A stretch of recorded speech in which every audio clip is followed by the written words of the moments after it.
Station अंतर्गत दाखल 75/2025 सदर गुन्ह्यामध्ये 12/8/2025 रोजी कोल्हापूर परिक्षेत्राचे माननीय IG सर यांनी मोक्याला मंजुरी दिली आणि त्यानंतर मोक्याचा तपास माझ्याकडे उपविभागीय पोलीस अधिकारी बारामती म्हणून वर्ग झाला। त्या अनुषंगाने आता त्या गुन्ह्याचा तपास चालू आहे की संघटित गुन्हेगारी यांनी कशी केलेली आहे, यातून काही आर्थिक फायदा मिळवलेला आहे का आणि कशा प्रकारे दहशत निर्माण करण्याचा प्रयत्न हे करतात।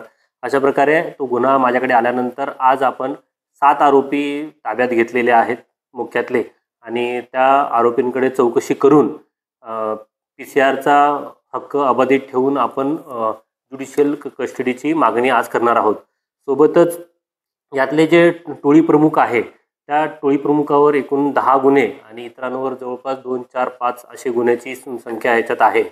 तर याप्रमाणे कायदा सुव्यवस्था राखण्यासाठी बारामतीमध्ये जे काही गुन्हेगार अशा प्रकारे गुन्हे करण्याच्या विचारात असतील तर यातून स्पष्ट संदेश आमचा असा आहे की यापुढेही मोक्याची कारवाई आम्ही कंटिन्यू करणार आहोत आणि कायदा सगळ्यांसाठी समान आहे याचा संदेश समाजामध्ये पोहोचण्यासाठी प्रयत्न करणार आहोत।